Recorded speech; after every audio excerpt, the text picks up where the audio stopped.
de que, como estamos, yo creo que a fin de mes terminamos la parte de las clases. ¿Ustedes quieren conservar la prueba el 21 de, no, ¿qué día era? El 17 de diciembre o la adelantamos al 3? Esa sería la única prueba que tengan.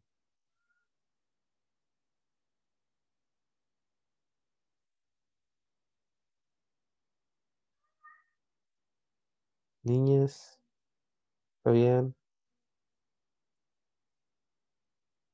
¿qué piensan ustedes? Aparte de la prueba, teníamos, ¿qué más? Las tareas y algo más, ¿o no? La presentación de un artículo. ¿Y ese igual se adelantaría o quedaría para la misma fecha? Sí, les dejaría 2 semanas después de la prueba, porque la presentación era el 14 de enero igual.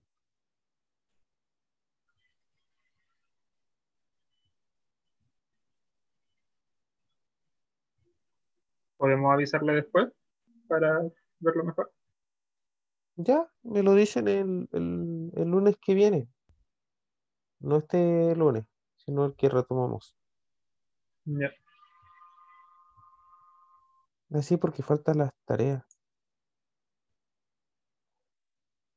Ya,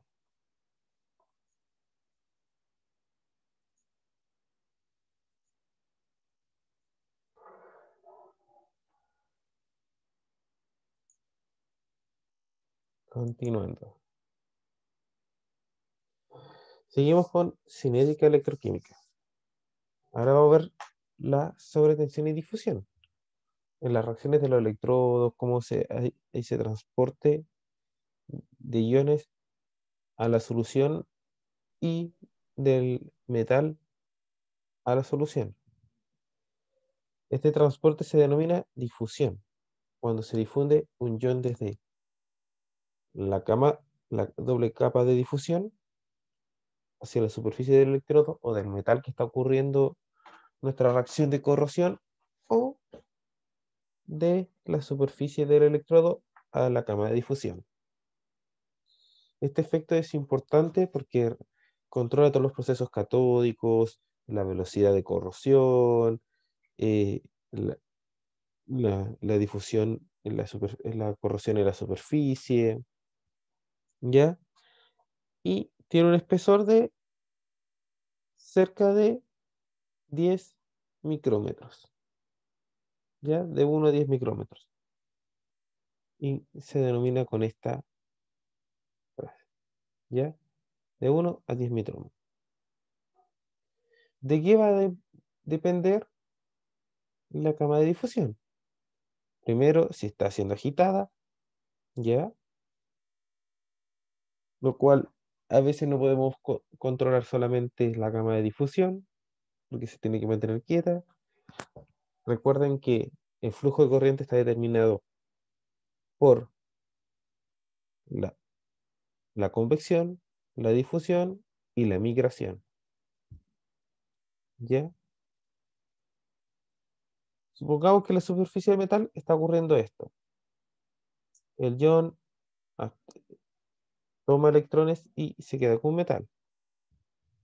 Cuando la reacción está en equilibrio, no circula corriente externa. La concentración del metal de la especie cargada en la superficie del electrodo es igual a la concentración en el seno de la solución, es decir, que la concentración en la cama de difusión es igual al resto de la solución. Se aplica un potencial catódico en iones catódicos, comienza a reducirse el electrodo, ¿ya? Y por lo tanto comienza a haber una reposición de estos a la cercanía del electrodo, lo que se logra por difusión, ¿ya? Lo que aumenta el gradiente de concentración de el ion. Y nosotros tenemos que del seno a la superficie del electrodo tenemos diferencia de concentración de la misma especie. ¿Ya?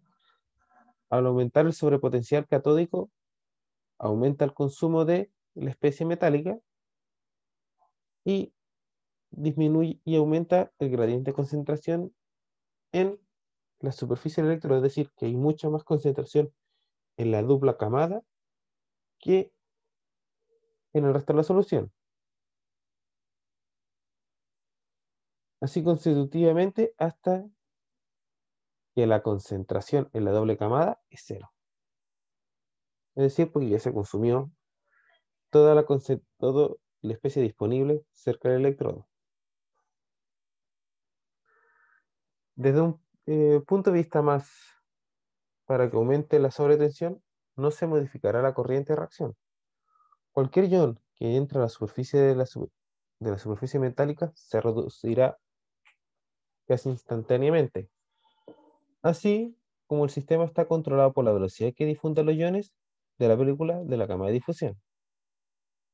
¿Ya? La densidad de corriente en estas condiciones se llama densidad de corriente límite. ¿Con qué me refiero a esto? Después lo vamos a ver en gráficos, pero nosotros sabemos que la corriente límite es la corriente máxima que llega a una reacción. Y va a estar controlada por número de electrones, constante Faraday, concentración inicial, tiempo, eh, espesor de la cama de difusión y difusión del metal. Nosotros también tenemos que saber que para cada solución el ion tiene distinta velocidad de difusión. No siempre va a ser el mismo coeficiente de difusión. Acá lo vamos a poder ver. Esta es la sobretensión y vamos a ver que vamos a aumentar el sobrepotencial catódico y va a llegar hasta este potencial. Nosotros en este tenemos que encontrar la linearidad que nos va a dar la ecuación de Tafel, donde vamos a poder ver cuál es el mecanismo de desprendimiento de hidrógeno, en este caso de corrosión y su velocidad. Aquí está la fórmula donde podemos notar. ¿Entienden un poco este gráfico, chicos y chicas?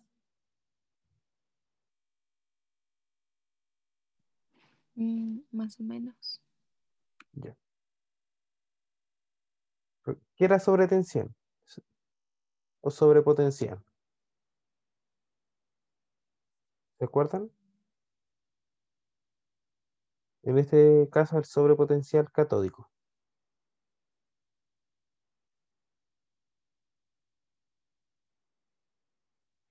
El sobrepotencial catódico es el potencial donde ya pequeñas concentraciones de la especie empieza a oxidarse o reducirse. En este caso, a reducirse, que no es el potencial de reducción, sino que vieron anteriormente que el sobrepotencial es el potencial aplicado menos el potencial estándar de oxidación o reducción. Nosotros vamos a ver que al aumentar el sobrepotencial, va aumentando la corriente, que es lógico, ¿o no? Por la ecuación, por la ecuación, por las ecuaciones que nosotros hemos visto. Ya. Pero, como acá ven, llega a un punto donde ya no aumenta la corriente eléctrica. Como hablé anteriormente, ¿a qué creen que esto es debido? ¿Que no aumenta más la corriente eléctrica?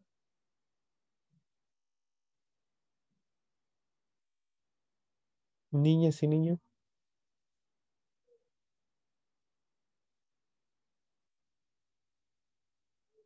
lo hablé anteriormente. ¿Por qué ya no aumenta la corriente eléctrica?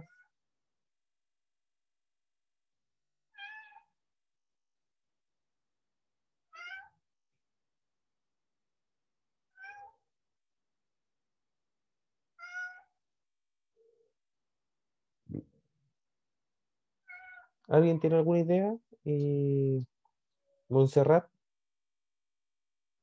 ¿por qué crees que ya no aumenta la corriente al yo seguir aumentando el sobrepotencial?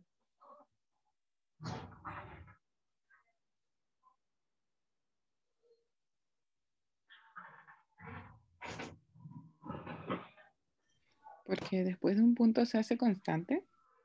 Sí, pero ¿por qué pasa eso? Lo expliqué anteriormente en en la diapositiva anterior.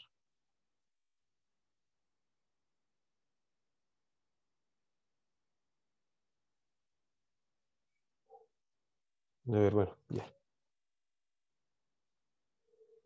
Este es el electrodo o el metal que se está corroyendo. ¿Ven el celular? Sí. Acá hay una camada de difusión, que es donde está la solución, pero acá es donde se lleva todo el proceso electroquímico, ¿ya? La, la doble capa eléctrica. ¿Qué pasa en esto? Que acá hay una cierta concentración, ¿ya? Es la misma que el resto. Cuando se aplica un potencial, los iones difunden hacia la capa de difusión, hacia hacia el potencial, hacia la superficie del electrodo o del metal que se está corroyendo, ¿cierto? Por lo tanto, al yo consumir o estar, en este caso, reduciéndose toda la especie que está acá, ¿qué pasa? Nosotros sabemos que la difusión es un proceso termodinámicamente espontáneo. Por lo tanto, los iones que están de acá lejos, que están por aquí, empiezan a llegar para que estén en la doble capa, en la doble capa de difusión y pueden reducirse. Como este proceso es planar para todos los que son electrodos, excepto para los microelectrodos, ¿qué pasa? Que hoy llega una hora en que la velocidad de difusión no va a ser lo suficientemente rápida como la reducción que se está aplicando. Por lo tanto, nosotros vamos a ver que este proceso está controlado por la difusión, que ya no vamos a poder obtener más corriente aunque apliquemos más potencial, porque la difusión no lo permite. ¿Entendieron ahora? ¿Alguna duda, consulta con esto?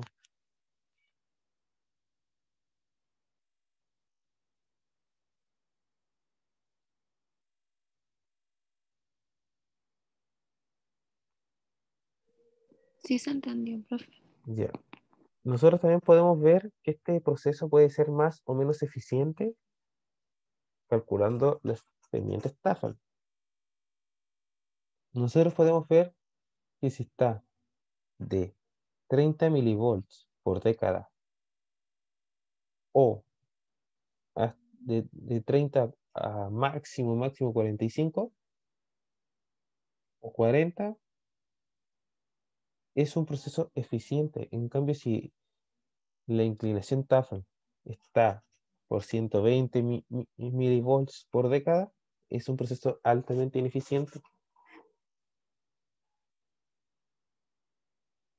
¿Ya? Por lo tanto, acá relacionamos el sobrepotencial y la corriente por la resistencia. Nosotros también tenemos que considerar la resistencia que pueda existir para así eh, ver que estos gráficos de sobrepotencial no tenga ninguna pérdida de resistencia o cristalización. ¿Ya? ¿Qué proceso de electrodeposición de metales ocurre en la cama de difusión y está depositado en la superficie del electrodo como una red cristalina? Esta red cristalina puede ser ordenada si uno aplica ciertas condiciones y cierto potencial. Por ejemplo, si uno aplica un potencial, eh, pongamos en casos menos 0,3, en otro 0,8 y en otro -1 de algún metal en diferentes soluciones salina, por ejemplo cobre, yo puedo obtener, y se ha obtenido, nanoesferas, nanocubos y nanooctaedros bien definidos. ¿Ya? Por lo tanto, esta red cristalina se puede ordenar si uno, como uno quiera, a través de esta electrodeposición, de este sobrepotencial, donde el metal que está en solución se puede incrustar en la superficie del electrodo. ¿Ya? Esto siempre es una reacción lenta. Y vamos a ver que esta interfiere en el sobrepotencial. Ahora vamos a hablar de las curvas de polarización. Ahora vamos a ver, son muchas soluciones en disolución anódica, pero son interesantes para la corrosión, ya que se disuelve el metal, en este caso el hierro, el más usado, lo que va afectando a los iones de la red cristalina, por ejemplo, del hierro, de hierro que tenemos metal, afuera de la casa pasa hierro más 2. Otro ejemplo es la plata, que pasa plata más, en ácido perclórico, el zinc, en ácido perclórico, que tiene dos diferentes etapas, que va ganando un electrón y el segundo. Nosotros podemos ver que el zinc más 1 es termodinámicamente inestable, por lo tanto pasa de inmediato a zinc más 2. Pero ocurre en dos etapas, no en una.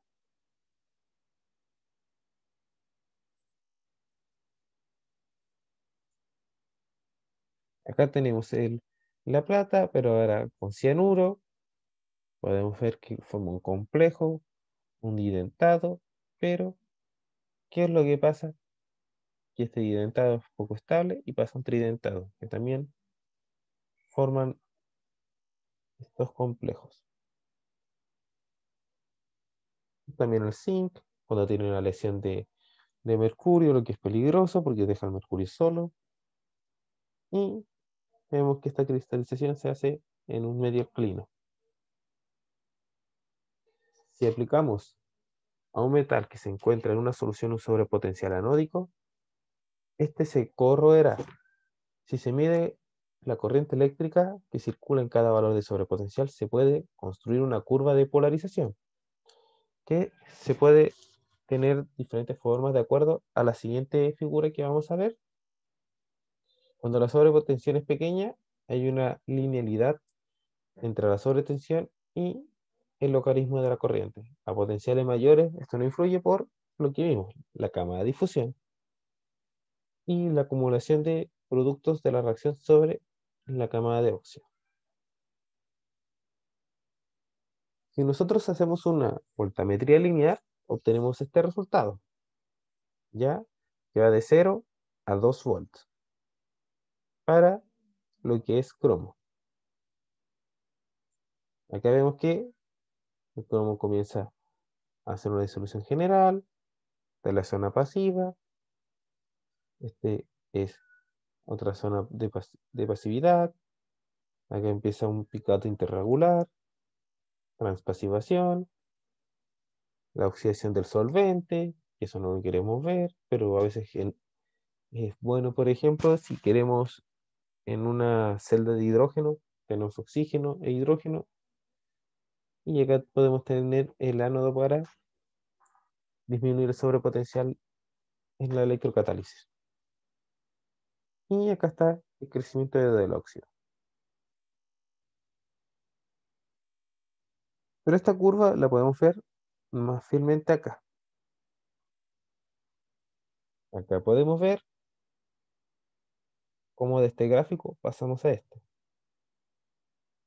Tenemos el mismo pH, un pH 6, ¿ya? Y vamos haciendo el voltamograma, que vamos de menos 1,8 a 2,2. ¿Ya? Acá podemos ver la formación de oxígeno y acá está, ¿ven? La zona pasiva y vemos y podemos hacer nuestro diagrama Purbex. ¿Entienden cómo pasa de esto, de esta curva de polarización a nuestro diagrama de Purbex?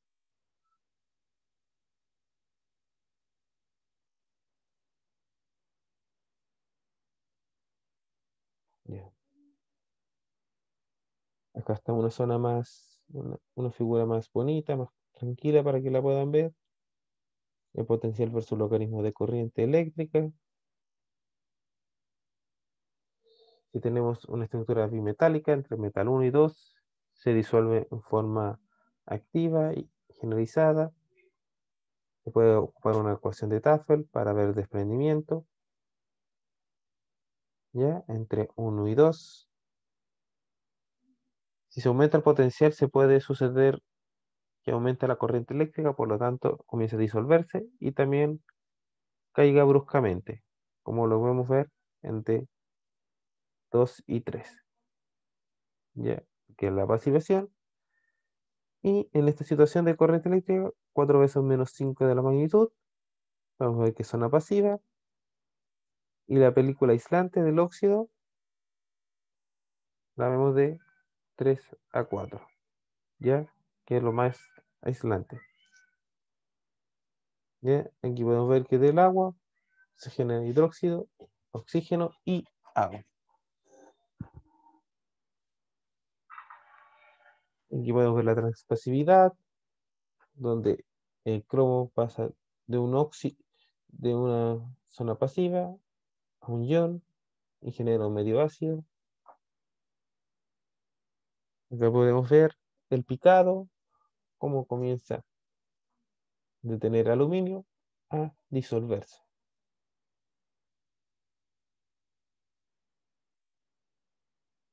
¿Ya? Y es poco deseable. Entre la 1 y la 6 podemos ver la pasividad y se aplica un potencial eléctrico controlado de corrosión.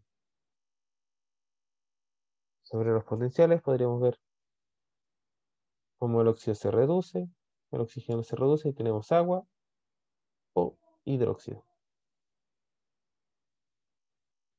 ¿Ya? Abajo tenemos las sobre potencial catódico cuando nos generamos hidrógeno en pHs neutros o pHs ácidos.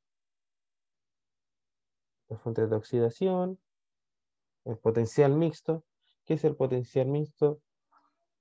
Normalmente un metal se corroe de forma simultánea e independiente de dos o más reacciones eléctricas, lo cual se determina por la sobretensión de carga. Es decir, acá podemos ver potencial de picado, o sea, o podemos ver el desprendimiento de hidrógeno y cómo se corroe.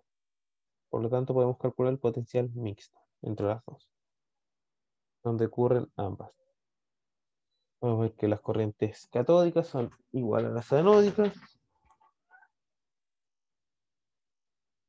Ya, acá podemos ver de nuevo el gráfico, cómo se disuelve, el diagrama de Evans-Tohans. ¿Ya? En el primer caso, el hierro medio ácido no es oxidante, en ausencia de oxígeno, siempre y cuando no haya ácido sulfúrico, ¿ya? Y solamente el hierro se oxidará activamente si se desprende hidrógeno. En la presencia de oxígeno, el ácido es un potencial corrosivo y estará dado por el paso 2. Y aquí lo vemos. Cuando hay oxígeno, estaría así. En el caso 3, el ácido oxidante sería diluido, sería ácido nítrico y el hierro aumenta su velocidad de corrosión. El caso 4, el medio fuertemente ácido, por ejemplo ácido nítrico concentrado, aumenta la velocidad de corrosión bruscamente debido a la pasividad del hierro. Si este metal pasivo se coloca en una solución de ácido nítrico diluido y el potencial baja 5 veces consecutivos, la pasivación podría conservarse aún en medio de ácido no oxidante como ácido sulfúrico si se suministra oxígeno. Acá podemos ver las curvas de Tafel, potencial mixto, la sobretensión, de sobrepotencial. Aquí comienza la oxidación y aquí tenemos el sobrepotencial. Ya, aquí la corriente es cero y vemos desde que la corriente cero hasta cierto punto y podemos calcular el sobrepotencial 1, sobrepotencial 2, sobrepotencial 3. Esta es la parte de la corrosión del metal y esta es la parte de desprendimiento de hidrógeno. Ya, nosotros vimos que si todo se rige por esta ecuación y aquí podemos ver el sobrepotencial, lo vamos despejando y tenemos esto. Se varía en sobrepotencial. El sobrepotencial mixto, cómo se produce. Para corriente cero, cuando está en equilibrio, por lo tanto el potencial mixto va a ser igual al potencial del quedado. Y tenemos esto. En la corriente es igual a la corriente de corrosión para el cátodo y para el ánodo.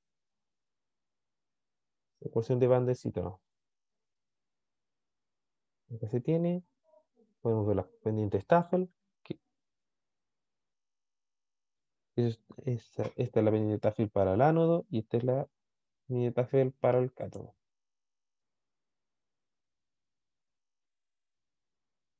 Ya, por lo tanto, podemos ver esto.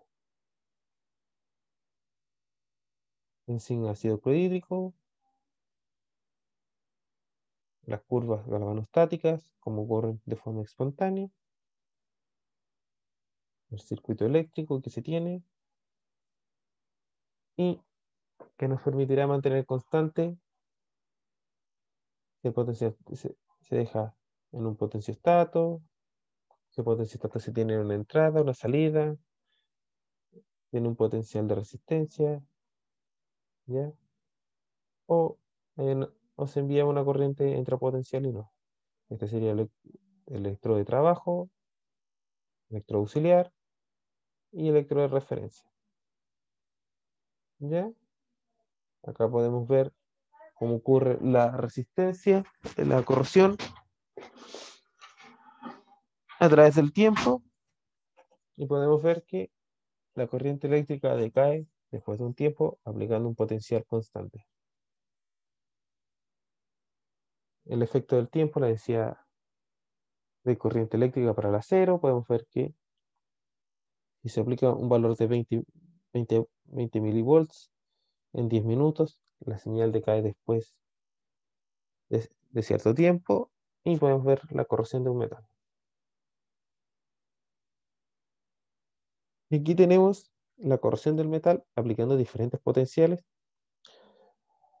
Esto sí está por horas de el potencial que es la velocidad de barrido que se aplicó. Y podemos ver que entre más grande sea la velocidad de barrido, mayor sea la respuesta de corriente eléctrica. Ya, este es la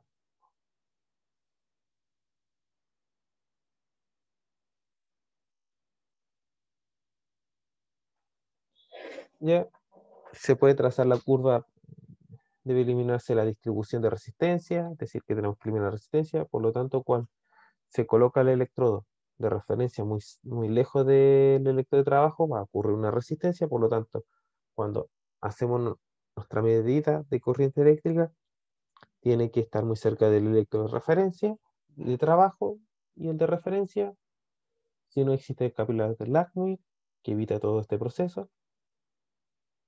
Y es necesario el uso del electrodo de sonda cuando se dan grandes variaciones de sobrepotencial. Es decir, cuando tenemos aplicamos diferentes medidas o se obtienen diferentes medidas, nosotros tenemos que tratar de que nuestro electrodo de referencia esté lo más cercano al de trabajo. Este va como el capilar de Langmuir para evitar este tipo de interferencias. Aquí están para el acero inoxidable cómo se miden en tres diferentes electrodos de referencia, el de referencia, el de trabajo y el auxiliar. Acá podemos ver el efecto con que se trabaja, la densidad de corriente. Cuando se aplica una densidad de corriente obtenemos esto. La caída ómnica, el error. Acá tenemos las soluciones que llevan a la corrosión. Y el electrodo auxiliar o contraelectrodo está construido de un material inerte, es decir, que no debe reaccionar con la solución, solamente el electrodo de trabajo para hacer las medidas. Ya el contraelectrodo o electrodo de referencia tiene que ser mucho mayor que el electrodo de trabajo para que no haya no se dañe el electrodo. Las soluciones deben a menudo de estar exentos de oxígeno para evitar tener la reacción de reducción de oxígeno o que haya una interferencia o acelere la corrosión. ¿Ya? Por lo cual se elimina el oxígeno usando nitrógeno gaseoso o helio ultrapuro durante una hora. Pero ¿cómo calculamos la velocidad de corrosión? Acá tenemos la fórmula, velocidad de corrosión, será a la corriente eléctrica por los números de moles. En este caso colocamos 1 mol siempre, la constante de Faraday, el peso molecular, ¿ya? La densidad del metal y la carga a la cual va a llegar. Por lo cual tenemos esto en el metal, en este metal de acero inoxidable, que es el hierro. Y podemos ver que la velocidad de corrosión del hierro es 2,50 por 10⁻⁶ centímetros por segundo.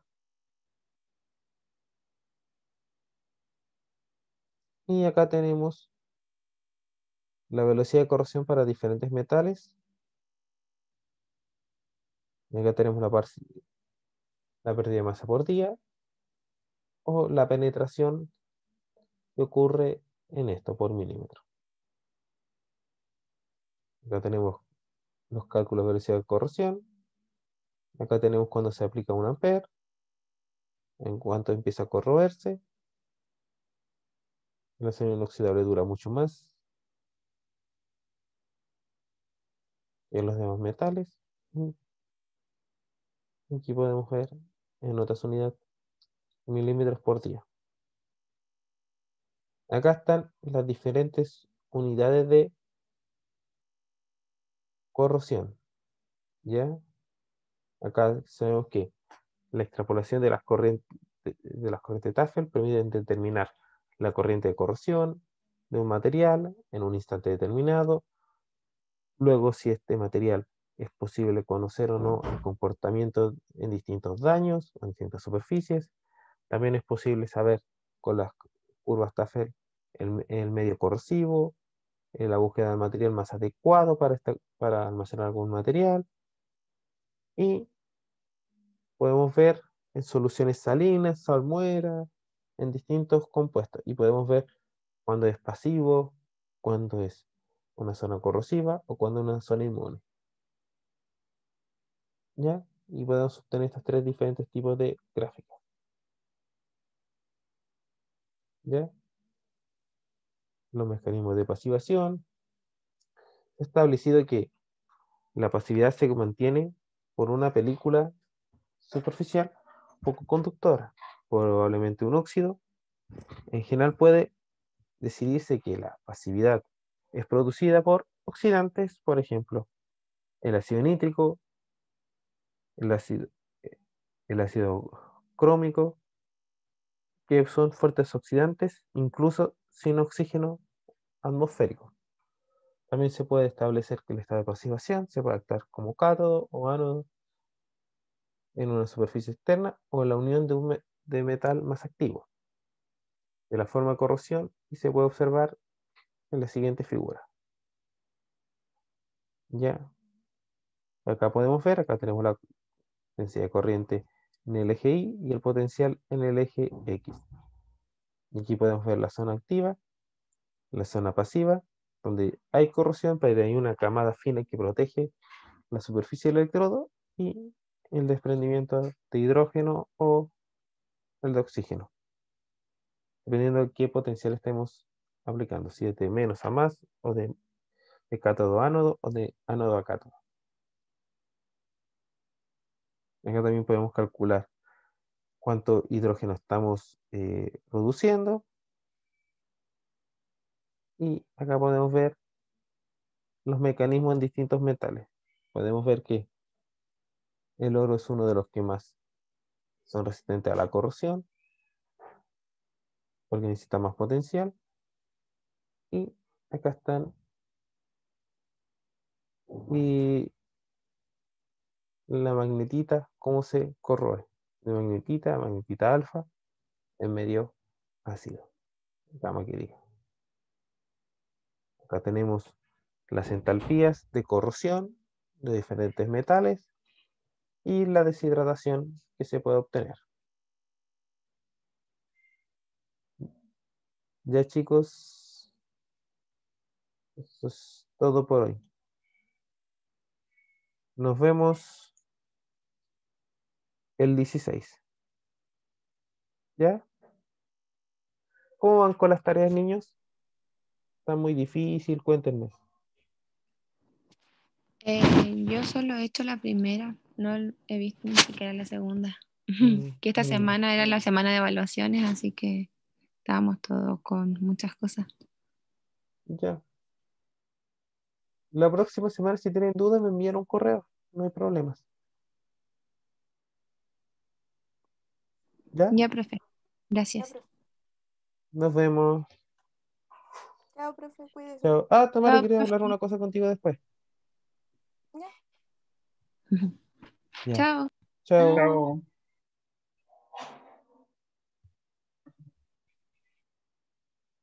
Bien. Tamara. Ya, profe. Al tiro. Deja abrir.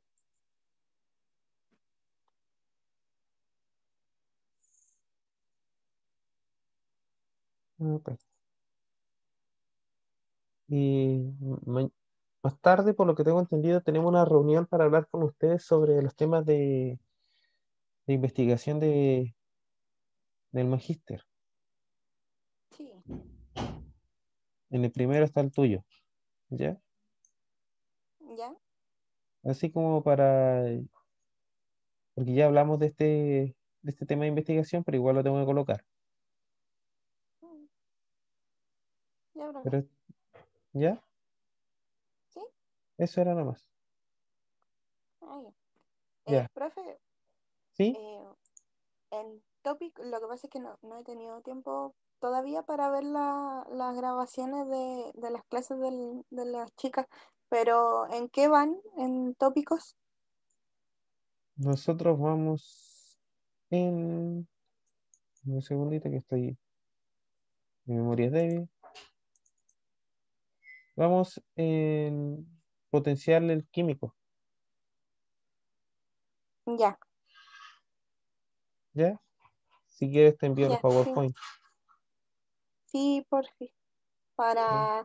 Es más que nada para ver qué ejercicios salen en el PowerPoint como para no hacérselos, para buscar otros.